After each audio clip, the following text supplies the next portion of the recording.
نحمده ونصلي على رسوله الكريم اما بعد فاعوذ باللہ من الشیطان الرجیم بسم اللہ الرحمن الرحیم۔ رمضان شریف کی ایک خصوصی ٹرانسمیشن نور رمضان کے ساتھ آپ کی خدمت میں حاضر ہیں۔ ہمارا جو گفتگو کا سلسلہ ہے وہ رمضان اور قرآن کی مناسبت سے چل رہا تھا۔ ہم نے گزشتہ نشستوں میں قرآن کی تلاوت کی اہمیت اور عظمت اور پھر قرآن کے ساتھ اپنے تعلق کے مختلف درجات کے اوپر گفتگو کی۔ آپ صلی اللہ علیہ وسلم کا عمل آپ کے سامنے ذکر کیا کہ جس میں اللہ رب العزت کی طرف سے نازل شدہ قرآن کی اللہ کے حبیب صلی اللہ علیہ وسلم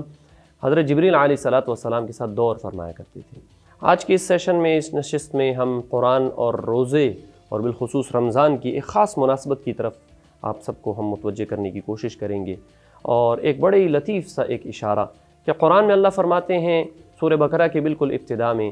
ذَلِكَ الْكِتَابُ لَا رَيْبَ فِيهِ هُدًى لِّلْمُتَّقِينَ، یہ کتاب جس میں کوئی شک و شبہ نہیں ہے، یہ ہدایت ہے ان لوگوں کے لیے جو تقویٰ کی راہوں پہ چلنا چاہتے ہیں، جو تقویٰ اختیار کرنا چاہتے ہیں اور تقویٰ میں آگے بڑھنا چاہتے ہیں۔ اچھا، اس سے پہلے اگر تھوڑا سا غور و فکر کریں تو ہم سورہ فاتحہ کی ایک آیت جو کہ نماز میں ہر رکعت میں ہم تلاوت کرتے ہیں، ہم اللہ سے مانگتے ہیں یا اللہ اہدنا الصراط المستقیم۔ ہم سورہ فاتحہ جب پڑھتے ہیں تو ہر نماز کی ہر رکعت میں ہم اللہ سے یہ گویا کہ مانگ رہے ہوتے ہیں کہ اللہ ہمیں صراط مستقیم کی طرف ہدایت عطا فرمائیں، ہماری رہنمائی فرمائیں۔ ہم جب یہ مانگ رہے ہیں تو اللہ رب العزت ہمیں جواب دے رہے ہیں کہ اگر تمہیں ہدایت چاہیے تو یہ لو کتاب ہدایت،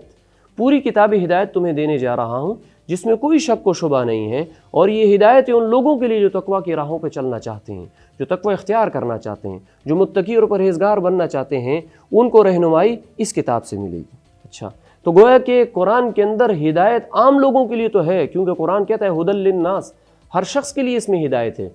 لیکن قرآن کی خصوصی ہدایت، معرفت کی خصوصی باتیں، قرآن کا خصوصی پیغام ان لوگوں کو حاصل ہوگا، وہ لوگ اس کو سمجھ سکیں گے جو تقویٰ حاصل کرنا چاہتے ہیں، تقویٰ کی راہوں پہ چل رہے ہیں۔ جیسے جیسے انسان تقویٰ میں آگے بڑھتا چلا جائے گا، اللہ قرآن کے علوم اور معارف اس کے اوپر کھولتے چلے جائیں گے، قرآن اس کے اوپر کھلتا چلا جائے گا، قرآن کا پیغام، یہ پیغام الہی سمجھ میں آتا چلا جائے گا، اس کی فہم و بصیرت حاصل ہوتی رہے گی۔ تو قرآن کو سمجھنے کے لیے جو ایک اکسیر ہے، جو ایک ذریعہ اور سبب ہے، وہ تقویٰ ہے، اور تقویٰ کو حاصل کرنے کا جو بڑا ذریعہ ہے قرآن میں خود اللہ بیان فرماتے ہیں۔ وہ اللہ نے فرمایا یا ایھا الذین آمنوا کتب علیکم الصیام کما کتب علی الذین من قبلکم لعلکم تتقون، ایمان والو تم پر روزہ اس لیے فرض کیا گیا جیسے تم سے پچھلے لوگوں پر روزہ فرض کیا گیا، اور اس فرض کرنے کی وجہ کیا ہے؟ تاکہ تم تقویٰ حاصل کرو۔ تو تقویٰ کے حاصل کرنے میں روزہ سب سے بڑا ذریعہ ہے۔ تو گویا کہ روزے کے ذریعے سے تقویٰ حاصل ہوگا،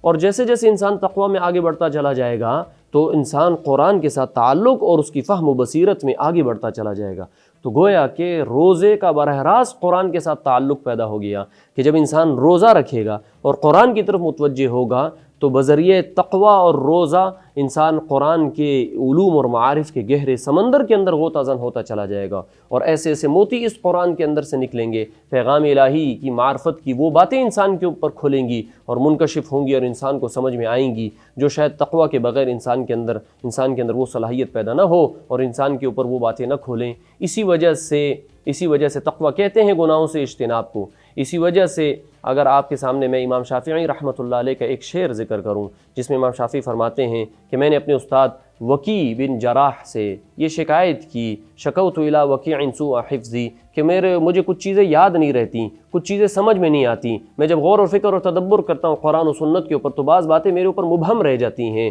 تو کیا فرمایا؟ فارشدنی الی ترک المعاصی، وکیع نے مجھے کہا کہ تم گناہ اور معصیت کو چھوڑو، یعنی تقویٰ اور پرہیزگاری میں آگے بڑھو۔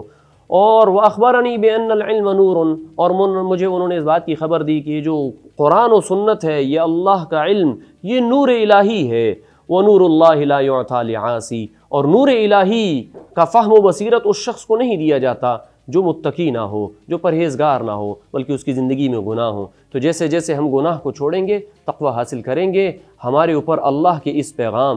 پیغام الہی قرآن و سنت کی تعلیمات کا فہم و بصیرت اور اس کا گہرا رسوخ وہ پیدا ہوتا چلا جائے گا، قرآن کے علوم ہمارے اوپر کھلتے چلے جائیں گے، اور تقویٰ کے حصول کا بڑا ذریعہ چونکہ روزہ ہے تو روزہ براہ راست قرآن کے ساتھ ایک تعلق رکھتا ہے۔ اسی وجہ سے اللہ کے حبیب صلی اللہ علیہ وسلم کا رمضان کے مبارک مہینے میں قرآن کے اوپر توجہ اور اس کی طرف متوجہ ہونا اور لوگوں کو متوجہ کرنا، یہ کثرت سے کتب حدیث میں ہمیں یہ عمل ملتا ہے۔ اللہ کرے روزے کے ذریعے سے ہمیں تقویٰ بھی حاصل ہو اور تقویٰ کے درجات میں ہم آگے بڑھیں، تاکہ ہم قرآن فہمی کے اندر آگے بڑھیں، قرآن کے علوم اور معارف کو سمجھنے میں ہم آگے بڑھیں۔ اللہ رب العزت روزے، رمضان اور قرآن کی اس خاص نسبت اور تعلق اور اس لطیف سے اشارے کو ہمیں سمجھنے کی بھی توفیق عطا فرمائیں۔ وآخر دعوانا ان الحمد للہ رب العالمین۔